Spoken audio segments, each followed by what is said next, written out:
کھانے سے بھی پھر یہاں یہ ہے کہ مکمل غذا سے یا بعض غذائی اشیاء سے یا کھانے پینے سے ایک معینہ مدت یا وقت کے لیے احتراز کرنا روزہ یا فاسٹنگ کہلاتا ہے۔ غذا سے احتراز کو فاقہ بھی کہا جاتا ہے۔ روزے کو ہندی میں برت، عربی میں صوم کہتے ہیں۔ یہ دیکھیں یہاں بتانے کی کوشش کی ہے کہ وقت کے لحاظ سے کھانا سے نہیں کھانا یا کھانا اور لکوڈ ڈائٹ دونوں سے جیسا پرہیز کرنا۔ اب ڈائٹنگ کے یا فاسٹنگ کے ساتھ اور دو الفاظ ہمیں سمجھنے کی ضرورت پڑتی ہے، ڈائٹنگ اور ایک اسٹارویشن۔ ڈائٹنگ ایک غذائی عمل ہے، ایک غذائی کھانے کا پلان ہے، اور اس کے مقاصد مختلف ہوتے ہیں صحت کو بہتر کرنے کے لیے، اور روزہ رکھنا ڈائٹنگ کا حصہ ہو سکتا ہے۔ ڈائٹنگ میں آپ کو روزہ رکھنے کا مشورہ دیا جاتا ہے۔ فاقہ کشی سے مراد یہ ہے کہ غذا اور پانی کا نہ ملنا فاقے کا سبب ہے۔ آج دنیا میں ضرورت سے زیادہ غذا ہے، اس کے باوجود لوگ فاقہ کشی کا شکار ہیں۔ اس کی وجہ قحط ہے، غربت ہے، اور ان سب سے بڑی وجہ سیاست ہے۔ اللہ محفوظ رکھے اس سے۔ اب آپ دیکھیے، جیسا میں نے کہا روزہ رکھنا نارمل یا طبعی فعل بھی ہے۔ ہم صبح سے شام تک مستقل کھاتے نہیں رہتے، جب سوتے ہیں اس دوران نہیں کھاتے، اور پھر 2 وقت جب کھاتے ہیں تو ان کے درمیان بھی 3 سے 5 گھنٹوں کا وقفہ ہوتا ہے۔ تو یہ تمام جو ہے کھانا جب فعلیاتی عمل ہے، فزیولوجیکل پروسیس ہے، تو فاقہ کرنا یا روزہ رکھنا بھی فزیولوجیکل ہے۔ اور اسی چیز کو بخارات کا ماننا تھا کہ روزہ یا فاقہ ہمارا جسم کو خود سے ٹھیک کرنے کی کوشش کرتا ہے۔ یعنی اس کی مثال پھر میں کار کی طرف سے دوں گا کہ کار آپ چلانے کے بعد اس کو جیسے جب ریسٹ دیتے ہیں تو کار جو ہے سو بہتر طریقے سے اپنے آپ کو کوشش کرتی ہے کہ آرام کر کے صحیح ڈھنگ میں آ جائے۔ تو یہ رات میں ہم جب سو جاتے ہیں تو ہم فاقہ کرتے ہیں یا فاسٹنگ کرتے ہیں، اور اس فاسٹنگ کا متبادل طریقہ علاج یا نیچروپیتھی میں بہت استعمال کیا جاتا ہے۔ یونانی میں بھی غذا بالعلاج کیا جاتا ہے۔ تو اب روزے کی اقسام دیکھیے کتنی ہیں۔ پہلا روزہ تو فزیولوجیکل ہوا، یعنی فعلیاتی، جب ہم سوتے ہیں 7-8 گھنٹے 6 گھنٹے کچھ نہیں کھاتے، یہ فزیولوجیکل فاسٹنگ بھی۔ پھر مدت کے لحاظ سے طویل مدتی یا مختصر، شارٹ ڈیوریشن جیسے 8-10 گھنٹے کا روزہ رکھنا، اور لانگ ڈیوریشن بعض لوگ 2 دن کا، بعض لوگ میڈیکل فاسٹنگ میں 8-10 دن کا بھی کراتے ہیں، 3 دن کا بھی ڈاکٹروں کی نگرانی میں۔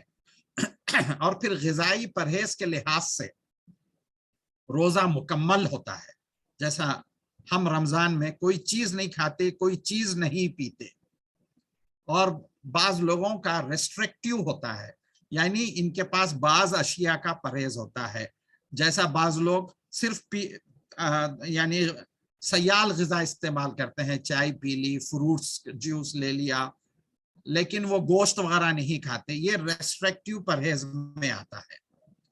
اور پھر اس کے بعد سے مقصد کے لحاظ سے طبی روزہ ہو سکتا ہے، میڈیکل ڈاکٹروں کے مشورے پہ، مذہبی ریلیجیس جیسا رمضان کا ہوتا ہے، اور پھر سیاسی جیسا بھوک ہڑتال کی جاتی ہے، اس کو سیاسی جو ہے سو یہ کہتے ہیں۔